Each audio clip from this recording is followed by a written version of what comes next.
નમસ્કાર બાળ દોસ્તો, કેમ છો? મજામાં ને? ચાલો આજે હું તમને નવા વિષય સાથે નવું જ્ઞાન આપીશ. અમદાવાદ જિલ્લા શિક્ષણ સમિતિ પ્રેરિત મિશન પારમિતા અંતર્ગત સીઈટીની પૂર્વ તૈયારી માટે હું આજે તમારી સમક્ષ શિક્ષા દર્શનમાં આપનું સ્વાગત કરું છું. હવે સીઈટી પરીક્ષા શું છે એ આપણને સૌને ખબર છે. સીઈટી પરીક્ષા કોમન એન્ટ્રન્સ ટેસ્ટ, એમાં ધોરણ 5ના બાળકો આ પરીક્ષામાં ભાગ લઈ શકે છે અને જો તે આ પરીક્ષામાં પાસ થઈ ઉત્તીર્ણ થઈ અને જો મેરિટમાં આવે તો સરકારની જોગવાઈ અનુસાર, સરકારના ઠરાવની જોગવાઈ અનુસાર એમને અલગ અલગ શાળાઓમાં એડમિશન મળી શકે છે અને તેમનો ધોરણ 6 થી 10 સુધીનો શિષ્યવૃત્તિ પણ તેમને મળી શકે છે. તો સીઈટીની પરીક્ષામાં ધોરણ 5ના બાળકો કેવી રીતે આપશે? તો ધોરણ 5ના બાળકોને આ પરીક્ષા સીઈટીની પરીક્ષામાં 120 ગુણની હોય છે અને તેમાં 150 મિનિટનો સમય આપવામાં આવે છે. સીઈટીની પરીક્ષામાં ગણિત, ગુજરાતી, પર્યાવરણ, તાર્કિક, અંગ્રેજી અને હિન્દી આવા વિષયનો સમાવેશ થાય છે. એમાં આજે આપણે હિન્દી વિષય સાથે મળીશું અને હિન્દી વિષયની ચર્ચા કરીશું. હવે સીઈટીની પરીક્ષામાં હિન્દી વિષયના 10 ગુણ હોય છે. દરેક પ્રશ્ન 1 ગુણનો હોય છે અને દરેક પ્રશ્નમાં દરેક પ્રશ્ન 1 ગુણનો હોય છે અને દરેક પ્રશ્નમાં 4 વિકલ્પ આપવામાં આવે છે. 4 વિકલ્પમાંથી આપણે સાચો વિકલ્પ શોધવાનો છે અને સાચો જવાબ આપણે લખવાનો છે. તો ચાલો આપણે હવે શરૂ કરીશું પર્યાયવાચી શબ્દ. પર્યાયવાચી શબ્દ એટલે કે સમાનાર્થી શબ્દ. શબ્દ આપ્યો છે એના જેવો જ બીજો અર્થ, જેને આપણે પર્યાયવાચી શબ્દ કહીએ છીએ. જેને ગુજરાતીમાં સમાનાર્થી શબ્દ પણ કહી શકાય છે, હિન્દીમાં સમાનાર્થી શબ્દ પણ કહી શકીએ છીએ અને પર્યાયવાચી શબ્દ પણ કહી શકીએ છીએ. હવે જ્યારે આપણે પેપર આપવા બેઠા હોઈએ ત્યારે આપણે સૌ પ્રથમ ધ્યાન પ્રશ્ન વાંચવામાં અને તેને સમજવામાં કરવાનો છે. પ્રશ્ન એક જ હોય છે પણ તેને પૂછવાના રૂપ અલગ અલગ હોય છે. આપણે આ પ્રશ્ન કેવી રીતે પૂછાશે એ આપણે ધ્યાનથી નિહાળીશું અને એમાં કંઈક તમને તકલીફ પડે તો આપણે એનું નિરાકરણ લાવીશું. પર્યાયવાચી શબ્દ. पर्यायवाची शब्द की सही जोड़ पहचानिए. જો બાળકો તમે અહીંયા સમજો, અહીંયા કેવું છે? સહી જોડ પહચાનીએ. તો આપણે આના 4 વિકલ્પ આપેલા છે. પહેલો વિકલ્પ છે સુબહ શામ, નિકટ નજદીક, આગે પીછે, મિત્ર દુશ્મન. તો જુઓ બાળકો, આ 4 વિકલ્પ જે છે અ, બ, ક અને ડ, એમાંથી આપણને સાચો પર્યાયવાચી શબ્દ કયો લાગે છે? સરસ, સાચો પર્યાયવાચી શબ્દ છે નિકટ નજદીક. તમે જુઓ, પ્રશ્ન પૂછ્યો છે સહી જોડ પહચાનીએ, એટલે આપણે આ 4 વિકલ્પમાંથી જે જોડ સાચી છે, જે જોડ સાચી છે એ જોડ આગળ આપણે ટીક કરવાનું છે. ખબર પડી ને બાળકો? સરસ, બહુ સરસ બેટા. હવે આપણે બીજો પ્રશ્ન જોઈશું.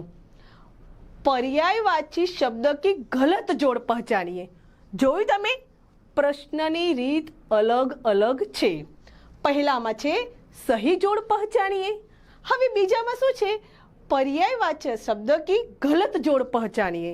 એટલે તમને આમાંથી 4 વિકલ્પ આપ્યા છે.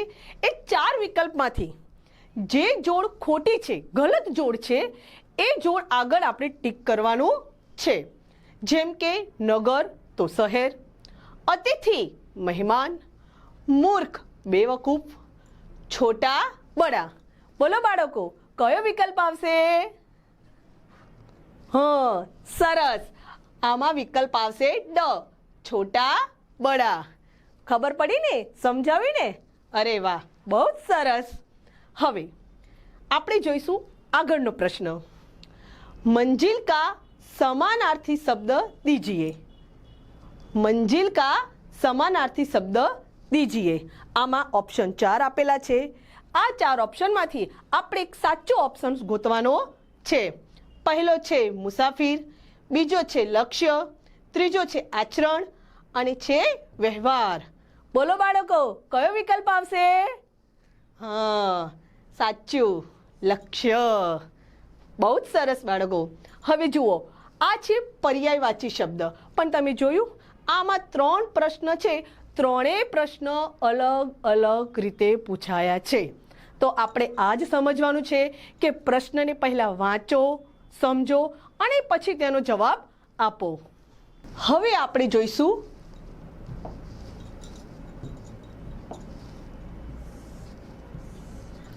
વિલોમ શબ્દ. વિલોમ શબ્દ, વિલોમ શબ્દ એટલે કે વિરોધી શબ્દ. જે શબ્દ આપેલ છે તેનો વિરોધ અર્થ થતો હોય એને આપણે વિલોમ શબ્દ પણ કહી શકીએ છીએ અને વિરોધી શબ્દ પણ કહી શકીએ છીએ. એને આપણે વિરોધી શબ્દ પણ કહી શકીએ છીએ. તો આપણે બાળકો પ્રશ્નને સમજવાનો છે. પહેલાં પણ મેં તમને કહ્યું હતું કે પ્રશ્નને વારંવાર વાંચીશું, સમજીશું તો આપણને જવાબ આપવામાં તકલીફ પડશે નહીં. વિલોમ શબ્દનો અર્થ થાય છે વિરોધી શબ્દ. હવે પ્રશ્ન 1 વિલોમ શબ્દમાં આપણે જોઈશું વિલોમ શબ્દ કી ગલત જોડ પહચાનીએ. એટલે આપણે આમાં શું કરીશું બાળકો? વિલોમ શબ્દની જે સાચી જોડ છે એ નથી જોવાની, ગલત જોડ એટલે કે ખોટી જોડી હોય એ આપણે ગોતવાની છે અને પછી એનો જવાબ આપણે આપવાનો છે. તો હવે આના આપણે 4 વિકલ્પ આપ્યા છે. પહેલો વિકલ્પ છે ભલાઈ બુરાઈ, દાયા બાયા, ઊંચા નીચા, સિપાહી સૈનિક. ચલો બાળકો, બોલો કયો જવાબ આવશે? હા, સરસ. મને ખબર જ હતી કે તમને આવડશે જ, કારણ કે આપણે આમાં ગલત જોડ ગોતવાની છે. તો ગલત જોડ આવશે સિપાહી સૈનિક. કારણ કે આ જે 3 આપેલા છે એ તો આના વિલોમ શબ્દ જ છે, પણ આપણે આમાં એની ગલત જોડ ગોતવાની છે. એટલે ગલત જોડ આવશે સિપાહી સૈનિક. ખબર પડી ને બાળકો? મજા આવે છે ને? સરસ. હવે આપણે એમાં બીજો પ્રશ્ન જોઈશું. બીજો પ્રશ્ન શું કહેવા માંગે છે કે વિલોમ શબ્દ કી સહી જોડ પહચાનીએ. સહી જોડ. હવે આ પ્રશ્નને આપણે સમજીશું કે વિલોમ શબ્દની સાચી જોડ. ઉપર હતી તે ગલત જોડ હતી, હવે એના નીચે છે વિલોમ શબ્દની સાચી જોડ ગોતો. તો વિલોમ શબ્દની સાચી જોડ આપણે જોઈશું અહીંયા. તો અહીંયા આના 4 વિકલ્પ આપ્યા છે. એ વિકલ્પ આપણે વાંચીશું, સમજીશું, પછી તેનો જવાબ આપીશું. પિતા પાપા, નેક બેઈમાન, સચ સત્ય, સુબહ પ્રાતઃ. બોલો બાળકો, શું આવશે જવાબ? સરસ, બહુ સરસ. આનો જવાબ આવશે બ, નેક બેઈમાન. કારણ કે આપણે આની વિલોમ શબ્દની સહી જોડ ગોતવાની છે. તો આપણે બહુ સરસ જવાબ આપ્યો, નેક બેઈમાન. હવે આગળનો પ્રશ્ન ગોતીશું આપણે કે શરૂઆત શબ્દ કા વિલોમ શબ્દ પહચાનીએ. જુઓ, આમાં ડાયરેક્ટ જ પ્રશ્ન પૂછી લીધો છે કે શરૂઆત શબ્દનો વિલોમ શબ્દ વિરોધી શબ્દ કયો થશે? તો આપણે આના જે 4 વિકલ્પ આપ્યા છે એ 4 વિકલ્પ આપણે વાંચી લઈએ, સમજી લઈએ, પછી એનો જવાબ આપીશું. ઉપર, આસમાન, અંત કે પીછે. ચલો બાળકો, શું આવશે આનો જવાબ? બોલો બોલો. શરૂઆત. બહુ સરસ. આનો જવાબ આવશે અંત. ખબર પડી ને? સમજાવ્યું? હવે વિલોમ શબ્દમાં કોઈને કઈ તકલીફ છે નહીં ને? હવે આપણે આગળ વધીશું. લિંગ પરિવર્તન. લિંગ પરિવર્તન. લિંગ પરિવર્તન એટલે કે લિંગના 3 પ્રકાર છે: સ્ત્રીલિંગ, પુલ્લિંગ અને નપુંસકલિંગ. આપણે આમાં લિંગનું પરિવર્તન કરવાનું છે, બરોબર? હવે લિંગ પરિવર્તનમાં કેવા પ્રકારના પ્રશ્નો પૂછ્યા છે એ આપણે અહીંયા સમજીશું. શેઠ શબ્દ અહીંયા આપ્યો છે, શેઠ. લિંગ પરિવર્તન કીજીએ, બરોબર?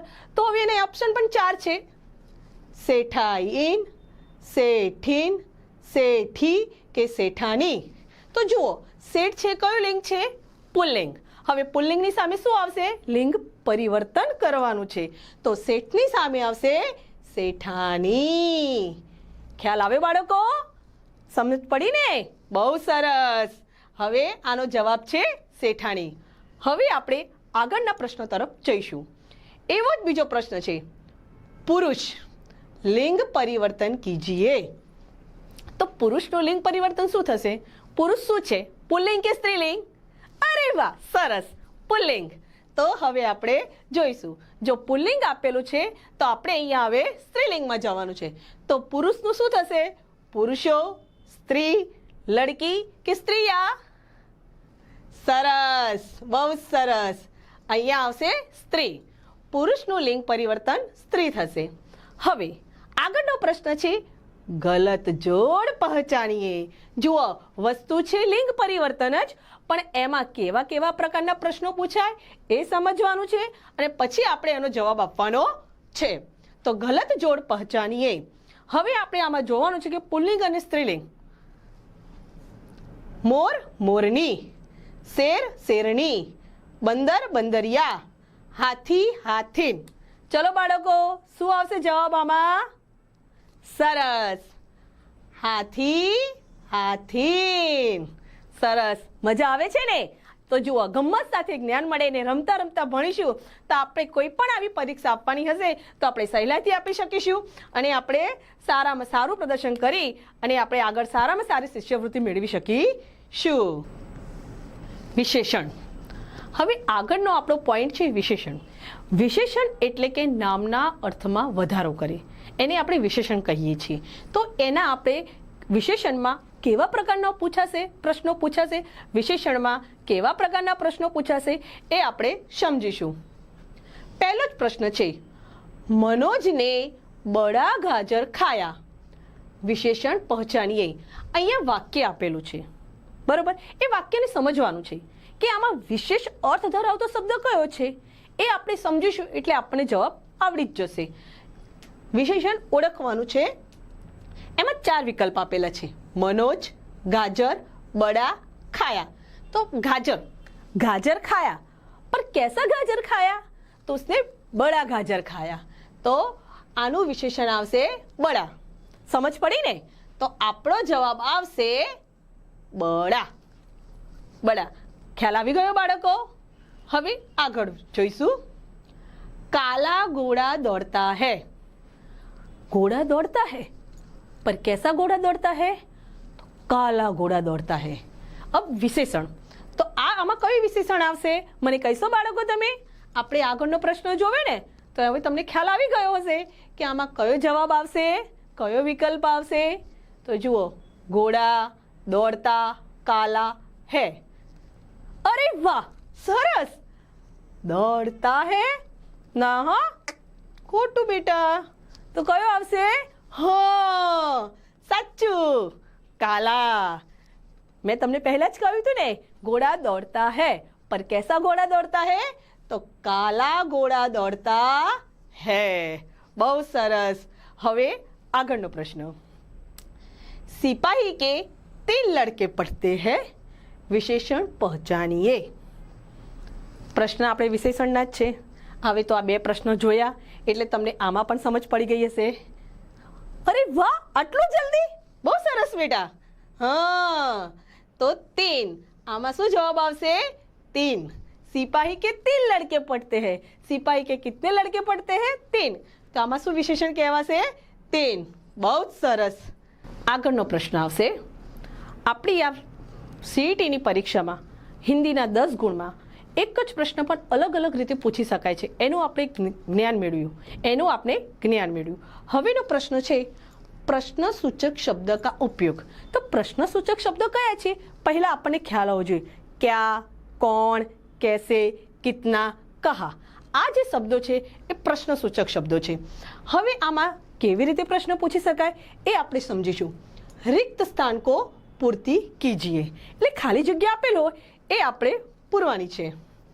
પહેલો પ્રશ્ન છે, राम, सीता और लक्ष्मण ખાલી જગ્યા गए.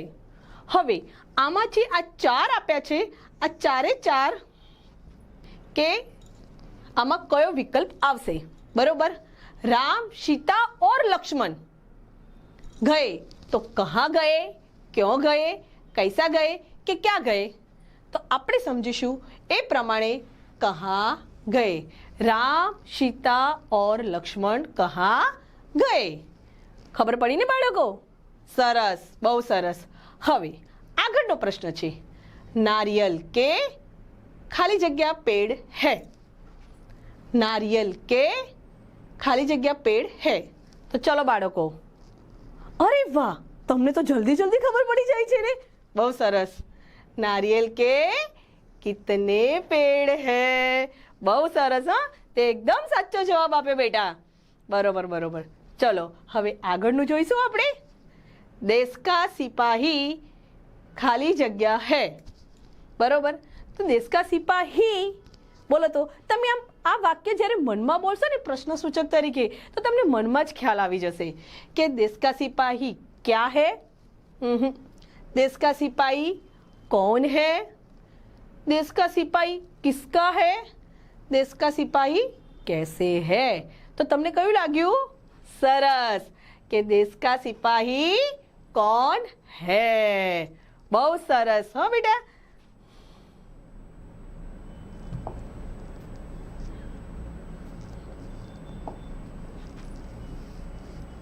હવે આગળ આપણે જોઈશું વર્ણો કા ઉપયોગ। વર્ણો કા ઉપયોગ, વર્ણો એટલે કે આપણે જેમ ગુજરાતીમાં કક્કો છે એમ હિન્દીમાં એને આપણે વર્ણો કહીએ છીએ। એમ ક, ખ, ગ, અ, આ, ઈ, આ જે વર્ણો છે એનો ઉપયોગ કરીને કેવી રીતના શબ્દ બનાવવો અને એ વર્ણોનો ઉપયોગ કરીને શબ્દ કેવી રીતે બની છે એ આપણે અહીંયા સમજવાનું છે। અને એનો જ પ્રશ્ન કેવી રીતે આપણા વર્ગમાં એટલે કે આ સીઈટીની પરીક્ષામાં કેવી રીતે પૂછાય છે એનો આપણે સમજીશું। વર્ણો કા ઉપયોગ।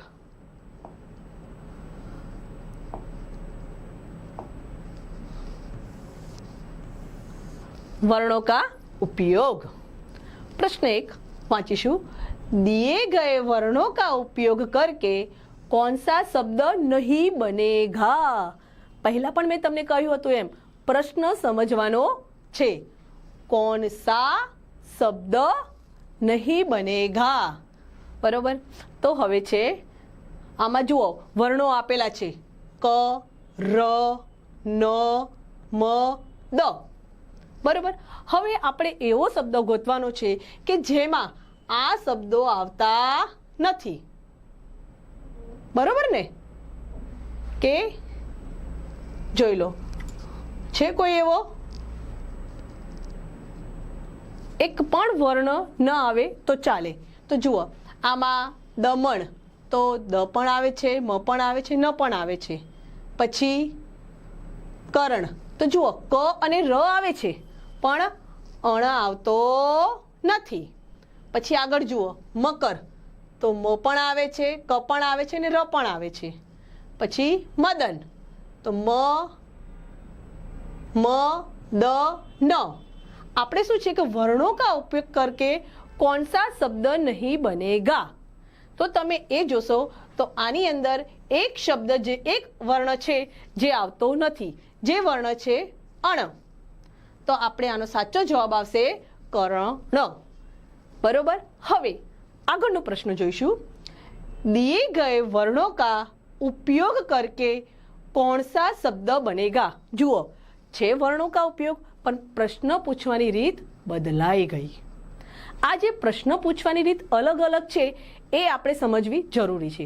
જો એ સમજવામાં આપણી થોડીક પણ ભૂલ થઈ જાય તો આપણે પ્રશ્નનો જવાબ ઉતાવળમાં ખોટો આપી દઈએ છીએ। એ ભૂલ આપણાથી ન થાય એને આપણે પ્રશ્ન વાંચવાનો છે, સમજવાનો છે અને પછી એનો જવાબ આપવાનો છે। બરોબર। આપણને 120 પ્રશ્ન માટે પૂરતો સમય 150 મિનિટ મળી રહે છે, એટલે કે 2 કલાક ને 30 મિનિટ મળી રહે છે। તો પ્રશ્ન બરોબર સમજીશું અને પછી તેનો જવાબ આપીશું।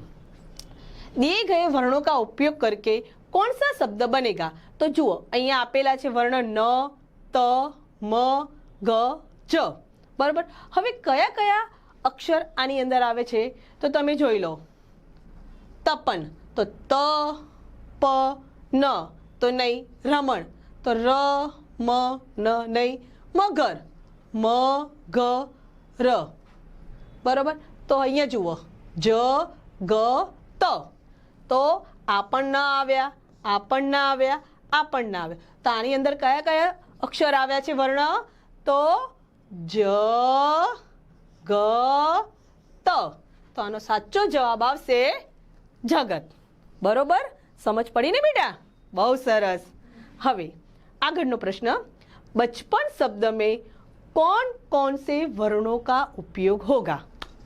હવે આપણે જોવાનું છે કે અહીંયા શબ્દ તો આપી દીધેલો છે આપણને, પણ એમાં કયા કયા અક્ષરનો ઉપયોગ થશે ને એ આપણે અહીંયાની અંદર લખવાનો છે. અને જે ચાર અક્ષર વર્ણનો ઉપયોગ થાય, જે ચાર વર્ણનો ઉપયોગ થાય એની સામે આપણે ટીક કરવાનું છે. તો જુઓ, અમાં જુઓ તો બ ક ચ ન આવશે નહીં. ચ ત પ ન નહીં. તો જુઓ, હ બ ચ. હા હા હા હા હા, સરસ સરસ, ખ્યાલ આવી ગયો હો તમને જલ્દી જલ્દી. આ તો આવશે જ નહીં. તો જુઓ, હવે આનો વિકલ્પ છે બ ચ ન પ. તો આનો સાચો વિકલ્પ છે વિકલ્પ ક. સરસ, સમજણ પડી ગઈ ને બેટા?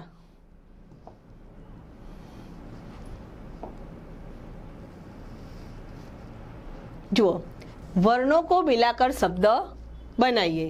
વર્ણો કો મિલાકર શબ્દ બનાવીએ. તો આની અંદર વર્ણ આપેલા છે ને એમાંથી કયો શબ્દ બનશે એ આપણે જોવાનો છે. તો જુઓ, પહેલા જ વર્ણ આપેલા છે શ ર લ. તો આ ત્રણેય વર્ણથી કયો શબ્દ બનશે? સાલ, સરલ, સરાલ કે સારલ? સરસ, તો આ બનશે સરલ. બહુ જ સરસ બેટા. હવે એ જ રીતના બીજો જોઈશું, ટ વત્તા મ વત્તા ટ વત્તા મ. હવે આના પણ ચાર વિકલ્પ છે. આ ચાર વિકલ્પમાંથી કયો જવાબ આવશે? ટમટમા આવશે નહીં, ટમાટમ નહીં, ટાટમ નહીં.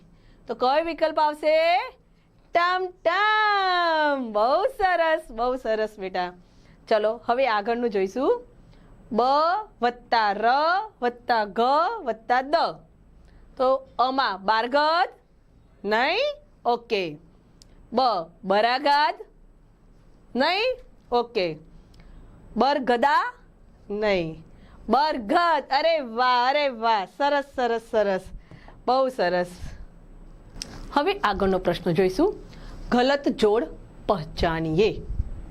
ગલત જોડ, અહીંયા શું આપેલું છે કે ગુજરાતી અને હિન્દી બંને શબ્દના અર્થ છે. જેમ કે આમ તો કેરી, બરોબર. હવે આમાંથી જે ગલત જોડ હોય, ખોટી જોડ હોય, એની આગળ આપણે ટીક કરવાનું છે.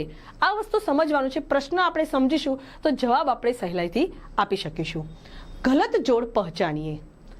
આમ કેરી સાચું છે, અંગુર દ્રાક્ષ સાચું છે, સંતરા સંતરા સાચું છે, ખીરની જમરૂખ આ જોડ ગલત છે. માટે આનો જવાબ આવશે ડ. શું આવશે જવાબ આનો? ડ. ખીરની તો જમરૂખ. સમજ પડી ને? ગલત જોડ પહચાનીએ. આમાં આપણે ખોટી જોડ ઓળખવાની છે. હવે બીજો જ પ્રશ્ન છે એ રીતે, ગલત જોડ પહચાનીએ. આમાં પહેલામાં ફળના નામ આપેલા હતા, અહીંયા શાકભાજીના નામ આપ્યા છે, એ આપણે ઓળખીશું. ફૂલગોબી ફુલેવર, પાલક પાલક, લૌકી બીટ, બેંગણ રીંગણ. બોલો બાળકો, કયો વિકલ્પ આવશે આમાં? સરસ, લૌકી બીટ. લૌકી તો દૂધી થાય. આની અંદર આ વિકલ્પ ખોટો છે એટલે ગલત છે. તો આપણો જવાબ આવશે લૌકી બીટ. હવે ત્રીજો છે ગલત જોડ પહચાનીએ. હવે જુઓ, આની અંદર ફળના નામ આવી ગયા, શાકભાજીના નામ આવી ગયા, અને હવે છે પ્રાણી અને પક્ષીના નામ. તમે જોશો આપ્યું છે શેર, સિંહ, તોતા, પોપટ, ભાલુ, રીંછ, કાકાતુઆ, કાગડો. સરસ, ખ્યાલ આવી ગયો બાળકો? કાકાતુઆ, કાગડો. આનો વિકલ્પનો જવાબ આવશે વિકલ્પ ડ. બરોબર, સરસ.